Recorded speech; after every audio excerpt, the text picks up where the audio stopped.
Next on Sports Weekly, get out your hankies. There's a tear-jerker in Vancouver, but the Canuck faithful aren't exactly crying in their cups. Meanwhile, Gibby was feeling grand, and Junior in a different uni is his same old self. The NBA Finals changed directions, heading east. We'll have analysis and look at how the Nick D is turning the league MVP into a fourth-quarter MIA. A busy week in the NFL, and this DB may be plying his trade elsewhere. Also, Sports Weekly looks back at the classic rivalry that began 32 years ago at Oakmont and this team's memorable coming out party. Climb on the bandwagon. Sports Weekly's on the fast track next.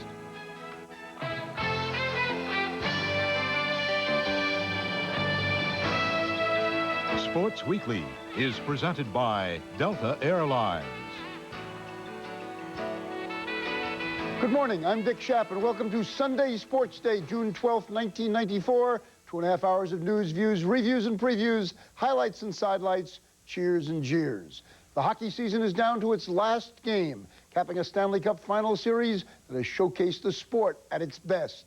The basketball season is down to its last few games, capping a playoff season that has exposed the sport at its ugliest. Chris Fowler is ready to lead us through our opening hour, Sports Weekly.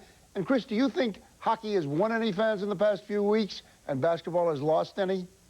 Well, good morning, Dick. In hockey's case, I certainly hope so. I've never really understood why more fans don't get the Stanley Cup. I mean, how often is a baseball game decided by the last pitch, a basketball game by the last shot?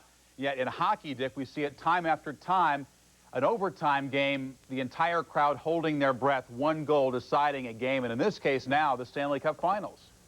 I think the difference is that most Americans have at one time or another missed a foul shot. Very few have fired a shot on net. In the case of the NBA, they may be winning over some new fans, some rugby fans, perhaps. All right, well, we'll get to that NBA championship game. Game 3, we'll cover that completely this morning. But first, the Cup Finals, and take your pick. Is this the end of hockey's most infamous quest playing out now to its only logical conclusion, a Game 7?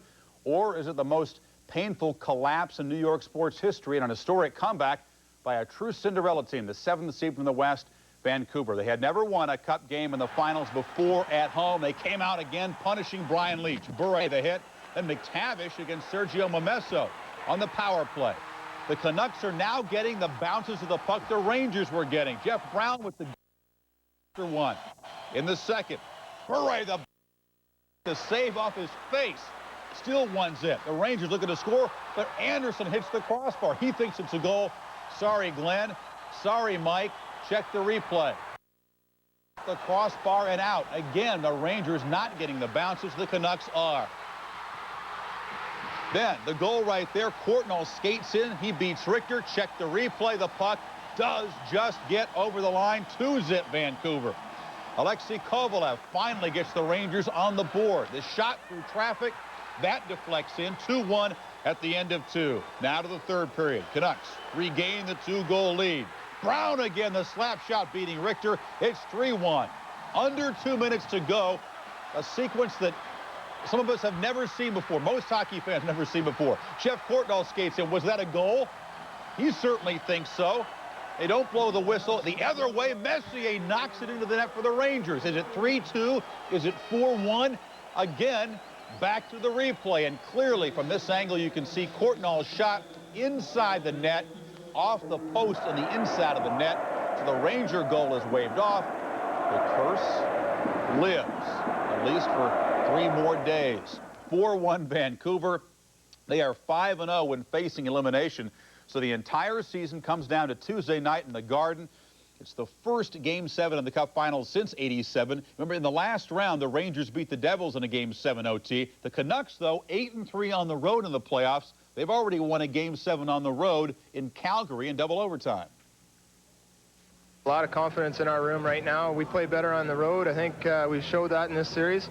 And we've got a great goaltender in Kirk McLean. They had to win a big game in New York, which they did. And they responded very well tonight, but I don't feel there's a huge shift in momentum. Just got to go in there and play the same way we've played, tire them out, play the body, and be successful. Look at the explosion by the Canucks. The first 4 games, a total of 7 goals. They have 10 goals now in the last 4. Brown and Courtnall part of the crew that has really sparked it, and the move by Pat Quinn to shuffle his lines and shake up Courtnall certainly has paid off.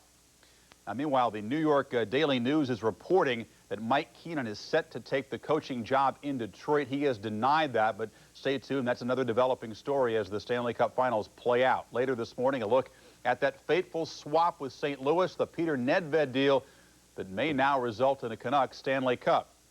Baseball now. For 8 innings, the Astros couldn't get to Steve Avery or 3 Braves relievers. Even in the 9th, they barely hit the ball hard enough to make a sound. Then enter Roberto Kelly, who had not made an error since coming to Atlanta. But let's back up. Darryl Kyle gets the start for the Astros. Didn't fare well. Walks Roberto Kelly, then walks Jeff Blauser, and then didn't want to get behind in the count to the crime dog. Important to make the good first pitch, except he just lays it in there, and McGriff takes it out. 3-0 Atlanta lead. They are 31-4 when they score first. Atlanta's defense, strong early. David Justice, the great sliding grab of Jeff Bagwell's shot. 6th inning, 6-2 Atlanta. Then Avery taken deep by Bagwell. This is second home run of the game, his 17th, 59 RBIs. And yes, the Astros veteran looking at the comeback here. In the 9th, Greg McMichael, 2 outs, bases loaded. Jamie Mouton hits it up the middle. They cannot get a glove on it there. That's Kelly making the aggressive play, wanted to come up throwing. Instead, it goes under the glove. The bases are cleared, and the Astros win it. Terry Collins called it a very big win. It's the 5th blown save for McMichael, who has closed out 14 games. Braves still with baseball's best record, 38-20, their best start ever after 58 games. They are 9-2 since getting Kelly for Dion. In the vet, Cards and Phillies, Omar Olivares, 3-1 all time against the Phillies, pitching well. Jams Pete Incaviglia, gets him to pop to the mound. 1-1 tie in the 5th. Greg Jeffries up, 2-on. Sean Bosky makes him look bad. It's an 0-2 pitch. Dalton called for the slider on 0-2. Bosky brings the fastball. It was a mistake. 4-1 Cards. Then Ray Lankford drills the 3-run homer. It's 7-2 St. Louis. Next batter, Brian Jordan. Boink off the leg, and everybody's got to make the big tough guy posture. Rich Reeker warning Carter. Dalton holding back Jordan. Tempers cool down. Cards win at 7-4. Olivares, just recalled from Louisville, helps himself. 2 base hits and an RBI. He did give up the homer to Dalton, which was number 13. In Seattle, turn back the clock night. It's the Oaks against the Rainiers. Pacific Coast League, circa 1955. Junior in the unfamiliar uniform with the very familiar swing. 400-foot plus, the quickest to 25 home runs. Did it in 59 games. That includes Ruth, Fox, Mantle, and Jackson in that club. In the 6th, Griffey and Jay Buhner can't handle the Ruben Sierra base hit. He goes to second on the error. And then this, Terry Steinbach, the base hit. Sierra comes around, ties the game at 3. In the 7th, still tied at 3. Dan Wilson, the home run to left off Ron Darling. The first in his major league career, and yes, back in the old days, before exploding scoreboards, you just had to ring a bell and make do with that. 6-3 Mariners. Chris Bosio allowed 6 hits, walked 1, struck out 5. His biggest problem, those old-fashioned wool uniforms. Bosio said it was like, quote, pitching in a sleeping bag. In Anaheim, Tigers and Angels, Tim Belcher helping to lead Detroit to his 4th straight win, facing Tim Salmon. Salmon deep to left. Tony Phillips back to leap. You can't get it. Pounding the wall in frustration. 13th for Salmon. The lead short-lived, though. Enter Kirk Gibson. Craig Lefford's taken out with 2 men aboard. The 12th for Gibson. And then, with the bases loaded, Gibby waits in the breaking ball. And a grand slam in the 9th inning. 2 for 5. 7 RBI. And then he added that stats are garbage. Not to people in rotisserie leagues, Kirk. Mickey Tettleton and Junior Felix also homered. 4 yesterday gives the Tigers a major league leading total of 91. Belcher's 5th win in 6 starts. Well, it's part of the challenge and the charm of the Triple Crown races that each horse gets only 1 chance in its life to win each race. D. Wayne Lucas would like to replay May 7th at Churchill Downs on a drier track with less traffic and better luck. That day, Go for Gin slashed home with a Derby triumph. But Lucas's Tabasco Cat took the Preakness to set up yesterday's Belmont. Again, it was Go for Gin in front, Tabasco Cat stalking throughout. Tabasco Cat to challenge on the outside. Their noses apart on the front end. And down the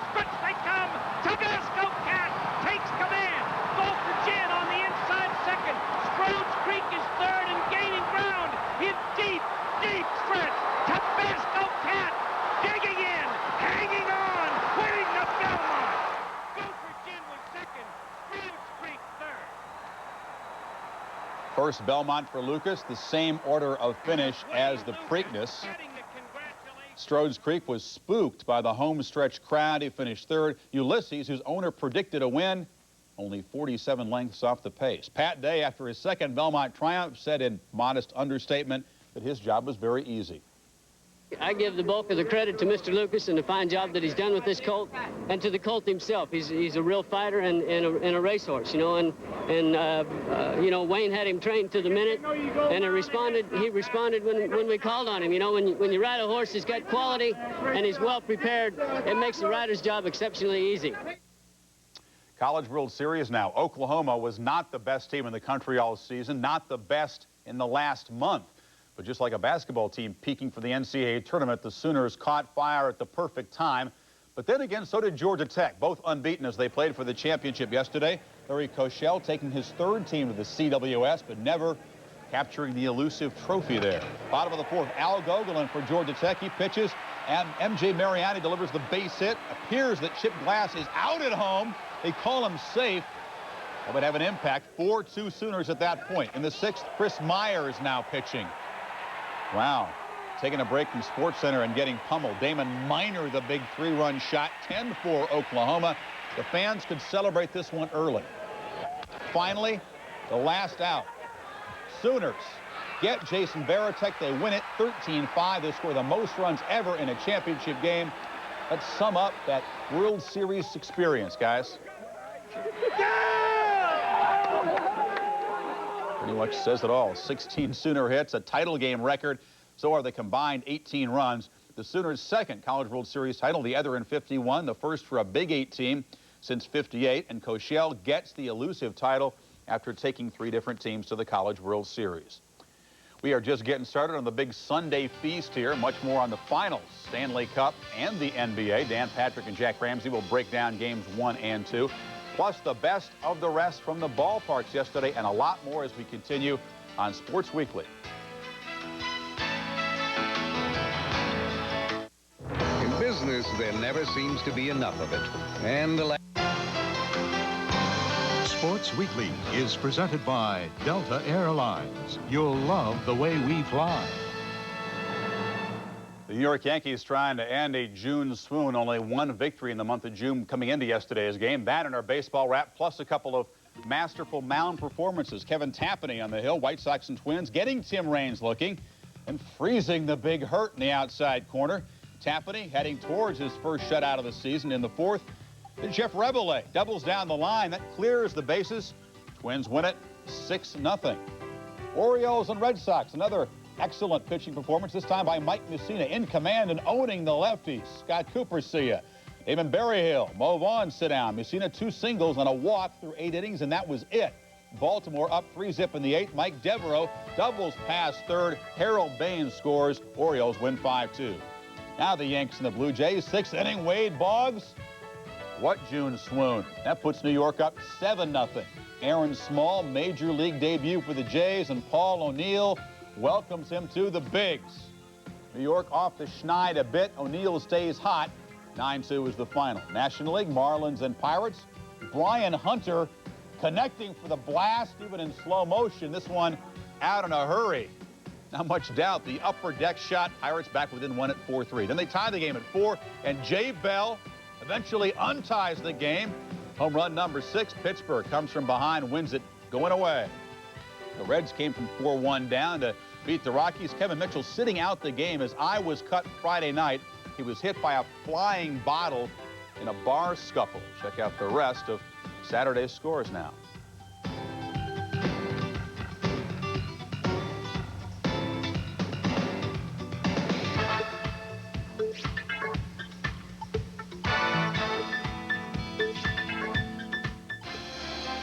When SportsCenter continues, burning down the house. Andre Rison's modern-day Terra is torched. That and the rest of the week's items. The Old Depot in Adel.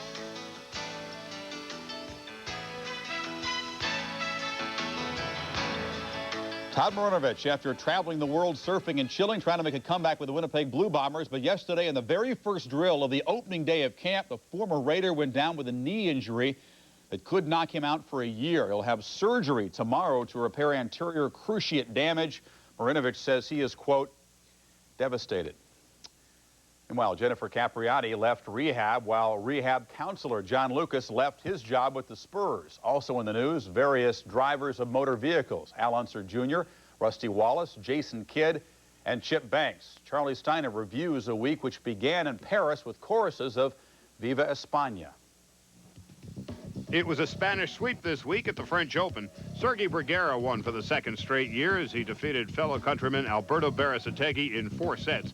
On the women's side, Arantxa Sanchez Vicario took care of France's Mary Pierce 6-4, 6-4. It was Vicario's second French Open title. Mark Brooks shined at the Kemper Open. He captured the title, finishing 13 under par. It was Brooks' first win since 1991. On the ladies' tour, Beth Daniel cleaned house at the Oldsmobile Classic. Daniel tied an LPGA tournament record with a 20 under par 268. Winning ways continued on the racetrack as well. Al Unser Jr. posted his 3rd straight IndyCar victory by winning the Miller Genuine Draft 200. Unser now has a commanding 25-point lead over Emerson Fittipaldi in the IndyCar Series. And Rusty Wallace polished off his 3rd Winston Cup win of the season at the Budweiser 500. Wallace claimed victory by 34 seconds. Former California guard Jason Kidd will face misdemeanor charges for his auto accident last month. Authorities said there was not probable cause to charge Kidd with a more serious felony. Former NFL linebacker Chip Banks arrested and charged with 2nd-degree vehicular homicide. On Monday, Banks' Chevy Blazer collided head-on with another in North Atlanta. It killed a 50-year-old woman. On Thursday, Atlanta Falcons wide receiver Andre Rison's home was destroyed by fire. Authorities issued an arson warrant for Rison's girlfriend, hip-hop singer Lisa Lopez from the group TLC. Friday, Lopez surrendered to police.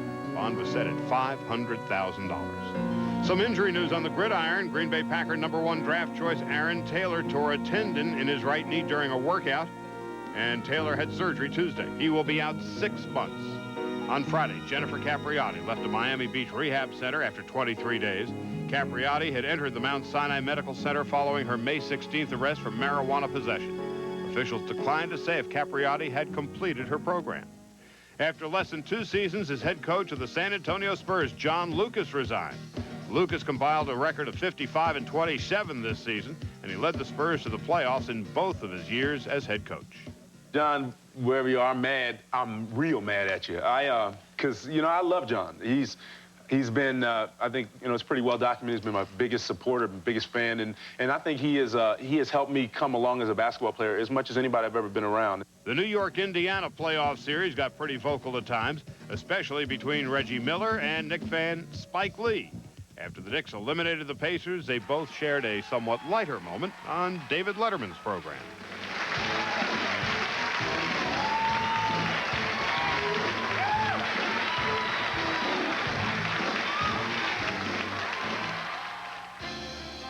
That'll be the day he puts that jersey on. More in the NBA Finals and the NHL Finals when we continue the fateful swap that Vancouver Canuck fans will always remember. Oh, it's so cute. Excuse me. Could you take a picture of us with photo over there? If you take off to the Italian town of Todi, but your camera just takes off. Where'd they go? You better have Visa Gold, because there's not a camera store there that takes American Express. There's a great shot. Visa Gold, it's everywhere you want to be. You don't think a car can change your attitude? Watch. Take this guy, give him a probe, lose the sweater, change the hair, voila.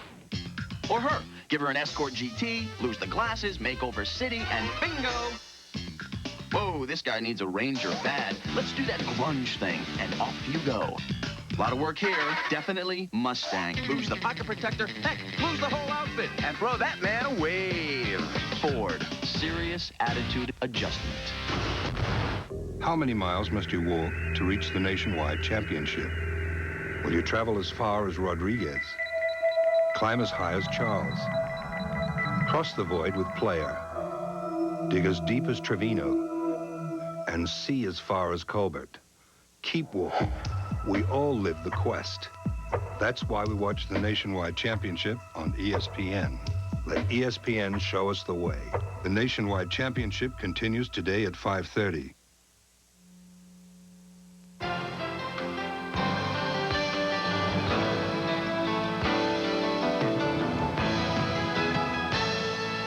Some former Blues are conspiring to make it a potentially very blue summer for fans of the New York Rangers. The Canucks' surge to send the Cup Finals to a 7th game has been sparked by a half-dozen ex-St. Louis guys. As Steve Levy reports, though, a certain preseason trade, which the Canucks were forced into, now seems ingenious. On Saturday night, the faint chant that could be heard out of Pacific Coliseum was "Thank you, Peter," as in Peter Nedved, who wouldn't sign with Vancouver, and in the end forced the Blues to deal Jeff Brown, Nathan Lafayette, and Brett Hedican to the Canucks, key components in Vancouver going 7 with the Rangers. I asked Pat Quinn, who put that deal together, about the chants of "Thank you, Peter." We were fortunate in getting the 3 kind of kids we did. They really filled out our roster and give us more depth, and I don't think it's any secret. Without that depth, we probably wouldn't be here today. Before the game in that locker room, I kind of had the same feeling.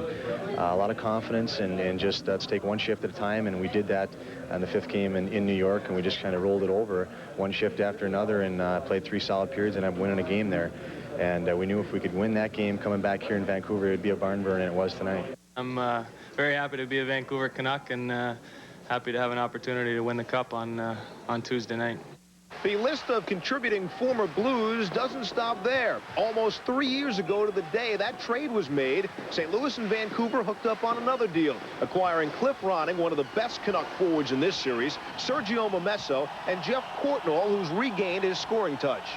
I think Hedican and Brown and Lafayette were, what we needed, and I think the way Brett and Jeff Brown play together on the point has really shored up our defense, and they move the puck so well.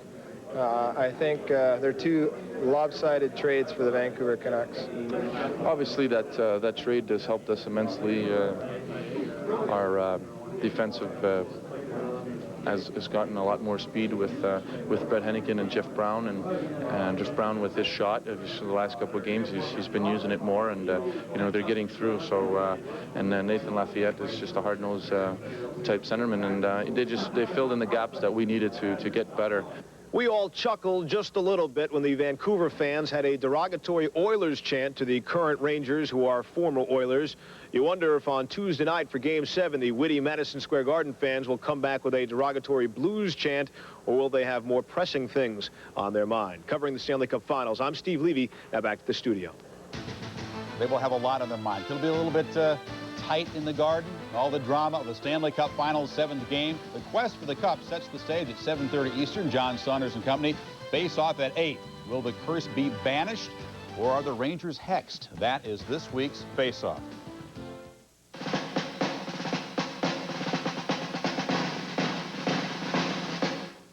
Are there vampires in Transylvania? Do werewolves exist?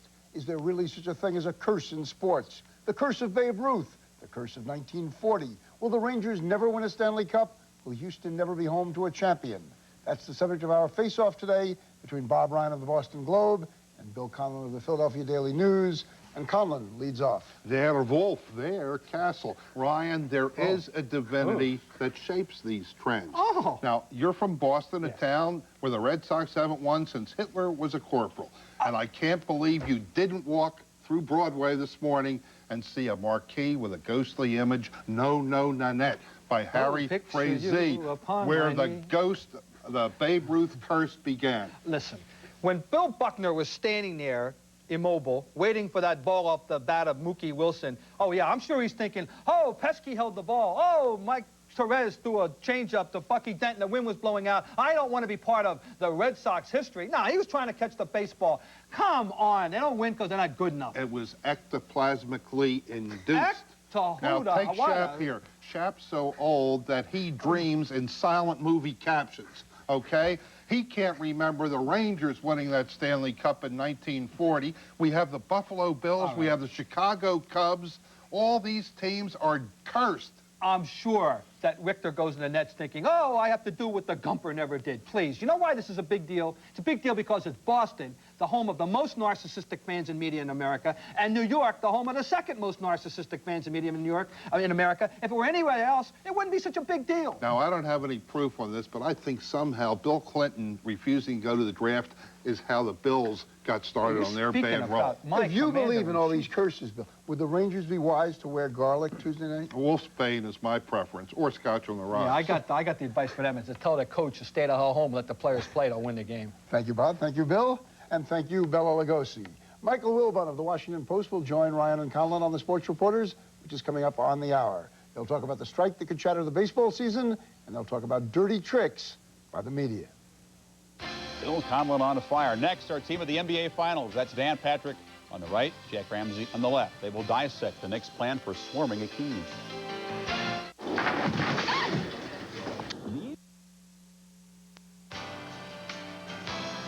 Sports Weekly is presented by Delta Airlines. You'll love the way we fly. And brought to you in part by Discover Card. It pays to discover, the card that pays you back. Plus, Cellular One, clear across America. They're putting the finishing touches on Madison Square Garden for games 3, 4, and 5. The last time the finals held at this building was 1973, which was also the last time this team won it all. Hello once again, I'm Dan Patrick. The venerable one, Jack Ramsey, will join me momentarily. During the second half of Game 1, Akeem Olajuwon said he was tired, fatigued, asked his coach, Rudy Tomjanovich, to take him out of that game for a brief spell. Hakeem in Game 2, the second half, once again was tired, once again fatigued, but this time tired of seeing that same defense thrown at him, and also tired of seeing his teammates throw the ball away. As Andrea Kramer reports, Akeem Olajuwon, an MVP, sending out an SOS. The Knicks' battle plan throughout the playoffs has been to win the war of attrition with their physical, debilitating style. It's why Scottie Pippen was a non-factor in the fourth quarter in the Bulls series, and perhaps why Akeem Olajuwon's fourth quarter line has read 1 for 8 from the field in the first 2 games of this series. After the finals opener, he blamed fatigue and the 8-day layoff. But after the second straight fourth quarter fade-out, isn't it more likely the Knicks' defense by committee, led by Patrick Ewing and most notably Anthony Mason, is derailing the dream? I've been answering the same question over and over and over. You know, I give him credit that he's doing a good job, but that wasn't the problem. We're making mistakes down the stretch. You know, it's not Anthony Mason. We're making crucial mistakes. It's not the fact that Mason's playing good defense, and we just haven't executed. We didn't do the things we do usually to get him the ball. We didn't flare up to the ball. We didn't drag stuff down. It's just one of those things where we got to really execute in the fourth quarter and learn to get the big feel of the ball. The Knicks operated under the most basic of strategies. Olajuwon can't score if he doesn't have the ball. Despite giving up several inches in height, Mason used his bulk to push Akeem off his so-called sweet spots. So the guards couldn't feed him the ball, and when they tried to force it in, the Knicks came away with a turnover. We don't want him to catch the ball on the block. You know, nobody wants him to get it that deep because he's unstoppable. So anytime you can force Akeem out, or if they can force Patrick out, it's to the benefit of the team. So, you know, we got him out on the perimeter a little bit, and you cannot give him any airspace when he's out there because he's just too good a shooter. Now, keep in mind that Akeem did score 28 and 25 points respectively in the first 2 games, but he must get better shots. When asked if he was frustrated by his teammates' inability to get him the ball, he declined to answer, saying that might be misinterpreted. Look for the Rockets to try to isolate him down lower, but mainly they hope he has more energy tonight in the fourth quarter. In New York, I'm Andrea Kramer, ESPN. Thank you, Andrea. Pat Riley told us prior to Game 1 that what we do against Olajuwon will be the same thing we've done against the other big men, including Shaquille O'Neal. So why is it successful now and it wasn't during the regular season? It is different from the regular season, Dan. There was more single coverage on Akeem in the regular season, and he had 2 big games. But let's not confuse the issue here. The Knicks haven't exactly shut Olajuwon down. He scored 28 and 25 in the 2 games so far. What has happened is that Akeem has tired down the stretch of both games. He shot 1 for 9 in the second half of Game 1, only 1 for 4 in the fourth period of Game 2. Anthony Mason has been the defensive X factor for the Knicks. Hakeem has at least 7 inches on Anthony Mason. Why is Mason so successful? Well, Mason uses his great upper body strength to make Akeem work hard for low post position. But then when he goes outside, Mason, with good footwork, stays with him and forces the bad pass turnover. Then Patrick Ewing and John Starks combine, Ewing with the stop, Starks with the steal from the blind side, and the Knicks get a fast break score as Mason gets an easy one in the open court. Well, when you look at what they're trying to do, though, this is a team that's frustrated. The Rockets had the second most victories in the NBA during the regular season. This is the first time they have been this frustrated, and they got to be careful about pointing fingers at one another. Yes, well, Knicks' defense is based on strong ball pressure and then strong weak side help to stop penetration. That's when frustration sets in if the penetrator doesn't get the ball to the open man. You're going to see Vernon Maxwell drive the baseline and get the ball to the basket area, but Patrick Ewing steps out and makes the stop. This is where Maxwell has to find the open man. Instead, he tries to score the ball himself, and a turnover results. That's where frustration sets in. And you had Robert Horry and Sam Cassell. These two are best friends. They had words for one another during the second half of Game 2. Our coverage of the NBA Finals will continue this morning from Madison Square Garden. For Dr. Jack, I'm Dan Patrick. Now back to you, Chris. Okay, Dan, you talked about frustration there. Vernon Maxwell has been their vocal leader. He is the guy that gets them going. He is an up-and-down player, but certainly the main guy Hakeem seems to be frustrated at is Maxwell, the 7 turnovers in Game 2. Must he step it up for the Rockets to win? Well, I think, Chris, that Vernon Maxwell giveth and Vernon taketh away. And we saw that in Game 2, in particular, late in that game. He provides the big three-point play. The Rockets go up 79-76, 6:30 to go. The next 3 times down the floor, Vernon takes 3 shots, misses all 3. The next time down, guilty of a turnover. So Maxwell, he can kill you, but he can also provide that electricity. But it's the turnovers more than the shooting. Vernon Maxwell's an erratic shooter, but turnovers, he has to be more consistent. All right, Chris, we will see you next hour. Look forward to it. And still ahead in this show, Doc Gooden returns. Willie McGee goes down. That plus the best of the week in the majors. And coming up, the final tune-up before the U.S. Open is young Ernie Els of South Africa ready to arrive as a star. Buick Open highlights coming up.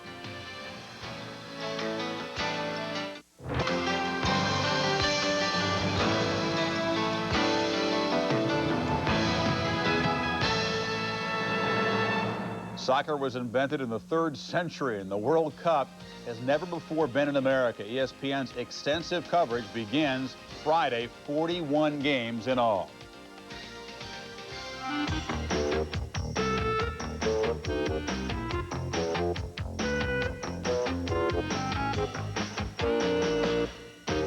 There's only one problem with having the World Cup in the U.S. Joe Q, sports fan. He doesn't know much about the game or who's playing it. He can't even name any players. Of course, it was easier back in the old days when soccer players used only one name, like Cher. Come to think of it, there is that one name that reminds me of a song. Hang down your head. Well, you know the rest. Anyway, most Americans think soccer's about as much fun to watch as men's tennis, although Johnny Mack can still do amazing things with his feet.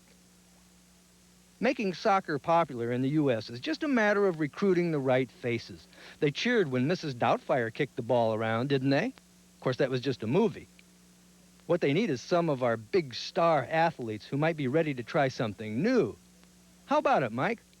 Wanna pásame la pelota? That would be Spanish.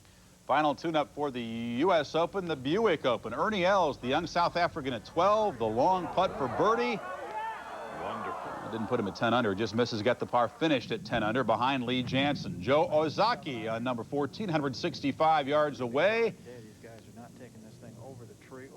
Drops it in there beautifully, and yes, he did make that birdie putt, finished with a 69. Then Jansen, the defending U.S. Open champion, coming off the strong finish at the Kemper, peaking again at the right time on 16 for birdie. He finished off today one better than Els at 11 under on the top of the leaderboard. Jansen says that he choked in the final round of the Buick last year. Don't look for that to happen again today. More coming up. Just ahead, the day when a 15-year-old kid took them out in a major league ball game. We'll hear more from Joe Nuxall a half-century later. I don't think I really realized what was going on. This was the major leagues. 2 weeks prior to that, I'm pitching against 12, 13, and 14-year-olds. Here's a realignment. You know who you are. The AL West finally has a team over 500 at least, as the Rangers have taken command there. Elsewhere, the Yanks keep shrinking and the Cubbies keep sinking or stinking. Take your pick. That's as close as we get to a poem this week. Chris Myers takes us through baseball's week step by step. The hit parade continues in baseball with many big bats swinging away in grand fashion. The Marlins' Kurt Abbott got things jumping on Sunday. Wow, he hit it way back to the wall and over the wall, over everything. A grand slam home run for Kurt Abbott. Mike Piazza joined in on the swing of things, but Mark Gardner couldn't stand to watch as Piazza recorded his first career grand slam. The 477-foot blast amazed even manager Tommy Lasorda. Bernie Williams kept reaching for the stars and the stats with 2 opposite field homers against the Rangers on Monday, including his own granny. The Braves are the smash hit in the NL East, and Fred McGriff is a big reason why, when Crime Dog goes deep, the Braves win. Hot on their heels are the Montreal Expos, led by the band leader's son, Moises Alou, who checked in with a pair of 2 home-run games. Those Expos welcomed back Dwight Gooden by spinning around the bases. The Mets pitching artist gave up 6 hits, including 2 homers in 4 innings pitched in his first major league start in 7 weeks. This Philadelphia pitcher is no Dick Clark, but he has fans moving to a new tune called Mitch Who. Doug Jones has climbed to the top of the NL Save chart. They may have played Darryl Strawberry's swan song in L.A., but the Strawman could become the hottest request in San Francisco. You'd have to be idiotic not to want Darryl the ball player. If Darryl's taking care of the person, then I think you'd have a hell of a ball player. The Giants need another band member after losing Willie McGee for perhaps the rest of the show. McGee suffered a torn left Achilles tendon when he crashed into the wall on Tuesday. Andy Tomberlin lost the beat and gave the Red Sox a scare on Wednesday when he hit the fence at Tiger Stadium. But after a few stitches, he was ready to play on the next day. Some players suffered from 2 left feet and just couldn't master the most basic steps. Neon Dion danced to his own tune and showed Todd Hundley the riverfront 2-step and dive. But remember, if you're going to dance the dance, you've got to get into the box. Dodger rookie Raul Mondesi learned that dancing lesson from instructor Joe West. Well, he was a skinny kid, a month short of his 16th birthday, in the big leagues facing future Hall of Famer Stan Musial. Joe Nuxhall is still and will always be likely the youngest major league player. 50 years ago, last Friday, signed when the Reds were scouting his father. He was pressed into duty during the war. I'm sitting on the bench. They're playing the Cardinals, and I'm enjoying the game, although the Reds are getting beat 13-0. And all of a sudden, Bill McKechnie, our manager, says, Joe. And there's no way he's talking to me. I didn't pay any attention to him.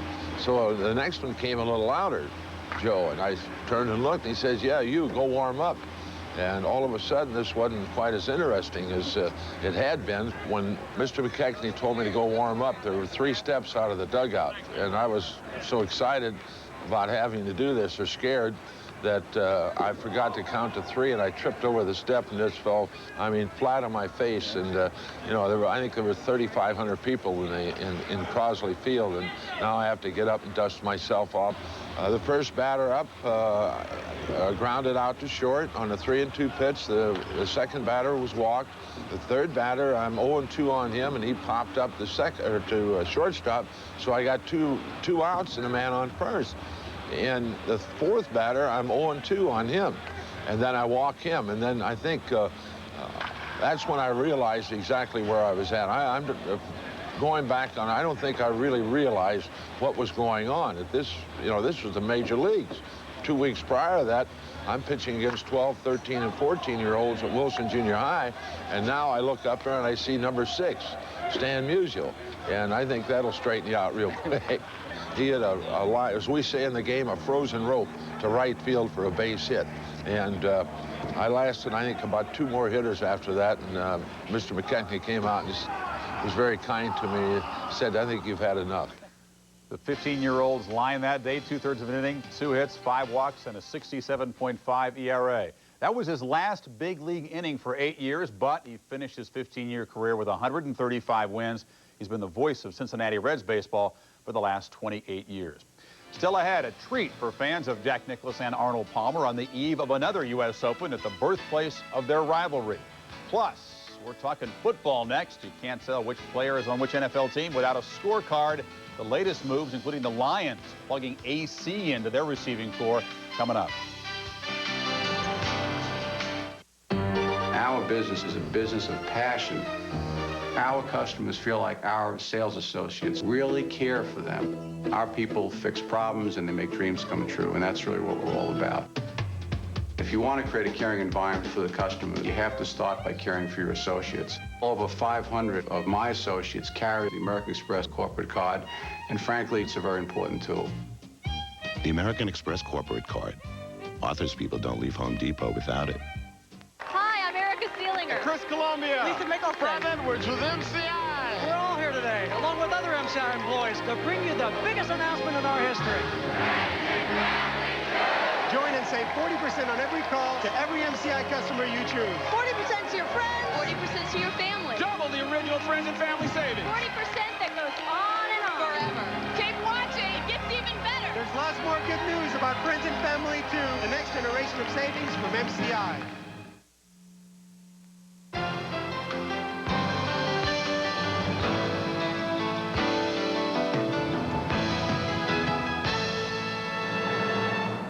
In NFL football, minicamp time has come and gone in most cases. This is the time of the show where we update the week's comings and goings as far as the rosters. Buddy Ryan stayed busy while the Cowboys and Bills stood practically pat. Combined, you know, the two Super Bowl teams have signed 3 free agents and let 12 go. Linda Cohn details the latest moves. It's no longer prime time in Atlanta at all. 2 weeks after being traded from Hotlanta by baseball's Braves, Deion Sanders rejected the Falcons' final contract offer, a 1-year deal worth $2.8 million. Sanders was looking for a 3-year contract. When Buddy Ryan took the helm of the Cardinals, he pledged to turn around the troubled franchise. There's been a great deal of turnover in the desert this offseason, with the Cards among the most active clubs in the free agent market. Just several days after waiving free safety Chuck Cecil, Ryan re-signed him at a cheaper price. But what had everyone talking this week? Ryan extending an invitation to arch-rival Jimmy Johnson.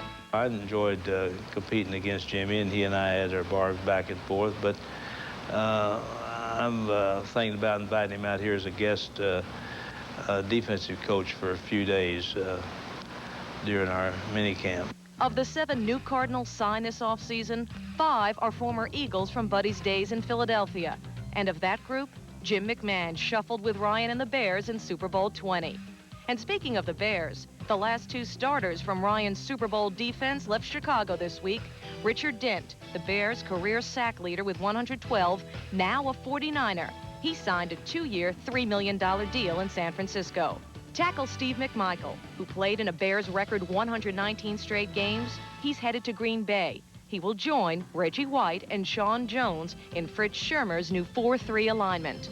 The Lions' latest acquisition is no stranger to Motown. Unrestricted free agent Anthony Carter, who played his college ball for the Michigan Wolverines and started his career in the USFL with the Michigan Panthers, leaves Minnesota for Detroit. The Lions lead the league with 8 free agents signed. Kansas City released the league's most accurate kicker, Nick Lowry. The Chiefs would like to re-sign their all-time leading scorer, but at a lower cost. Coming up, we'll reminisce with Jack and Arnie as the U.S. Open returns to Oakmont 32 years later. I felt the U.S. Open was mine, and you know, I didn't know whether it was Arnold Palmer or somebody else that was in my way to get there. That's what I was trying to do. In business, there never seems to be enough of it. And the last thing you can afford to do is run out of it. Time. So rest assured, Delta Airlines will help you make the most of it. With over 4,900 flights a day to over 300 cities around the world. And best of all, we'll make sure you arrive relaxed and refreshed with plenty of time to spare. Delta Airlines. This is a bucket of water. And this is the new Goodyear Eagle Aqua Tread for performance cars. A wide performance tire with twin aqua channels to sweep water away for outstanding wet traction. New Eagle Aqua Tread, only from Goodyear. You guys obviously have time in your hands. You ever thought about why Duracell batteries last so long? It's the great color. It's the copper color. It's just you mean just the sheer aesthetics of it. Yeah, absolutely. Yeah. It could be a large amount of research and development. Duracell. No other battery lasts longer. To understand the World Cup, you have to understand the stature of the men who are going to walk on that field. Like gods. Yeah, they're like gods. Rock stars. But they're even bigger than that. But I can't think of anything bigger. They're gods, rock stars!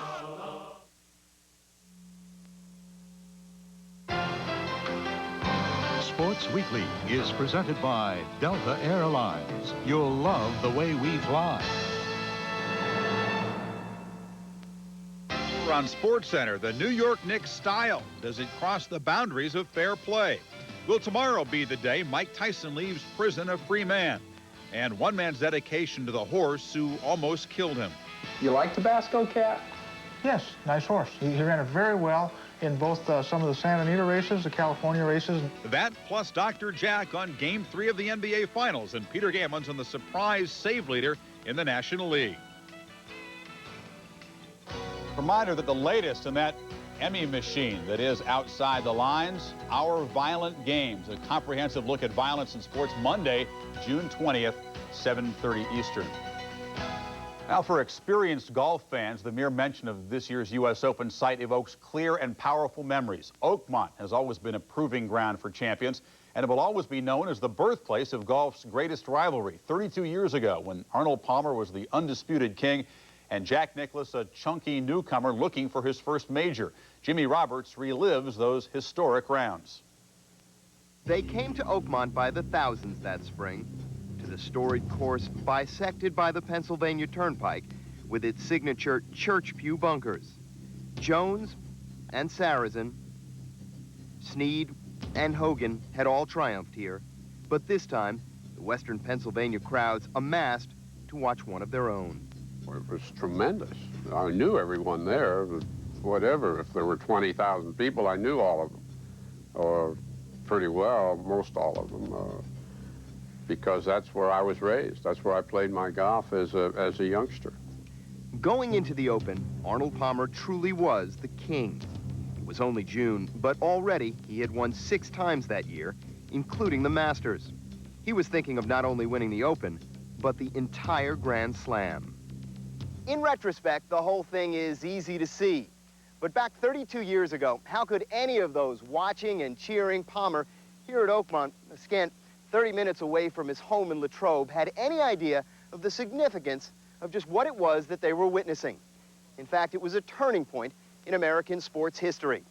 It wasn't so much the end of the Palmer era as it was the end of his reign as the great singular American golfing hero.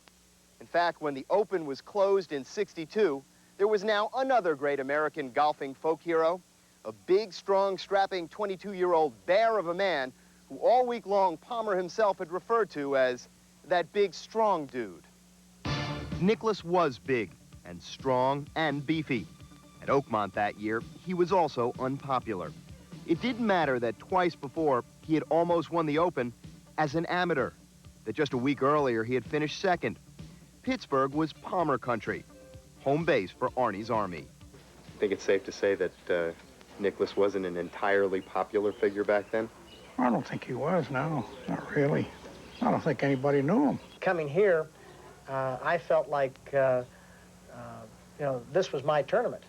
And, I didn't really even know where Arnold was from, from that standpoint. I mean, you're a young kid, 22 years old, just out of college. You don't think about those things. You're out there, you've got blinders on, you've got your mindset where you want to go, and I wanted to win a golf tournament, and I felt the U.S. Open was mine, and I didn't know whether it was Arnold Palmer or somebody else that was in my way to get there. That's what I was trying to do.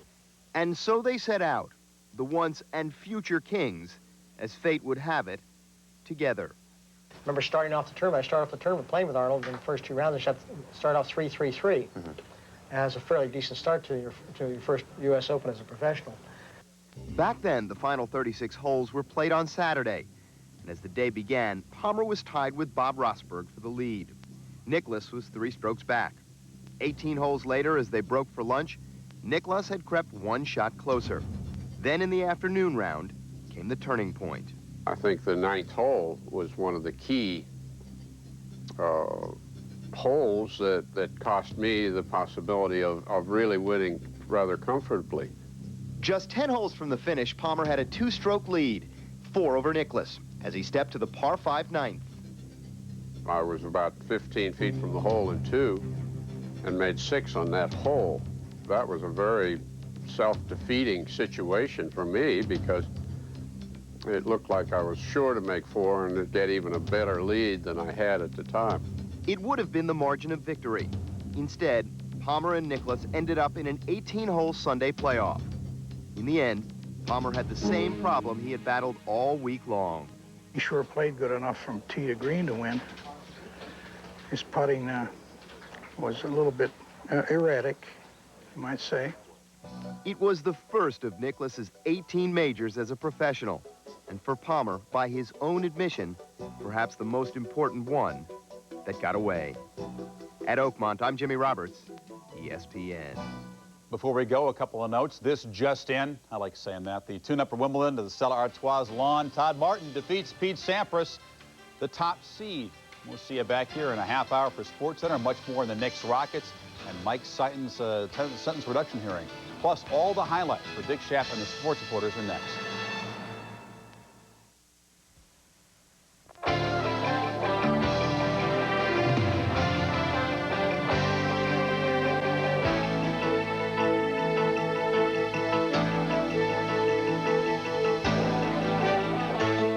Not since Wilt Chamberlain staged his classic duels with Bill Russell have Giants ruled the NBA Earth the way Hakeem Olajuwon and Patrick Ewing now dominate the championship round.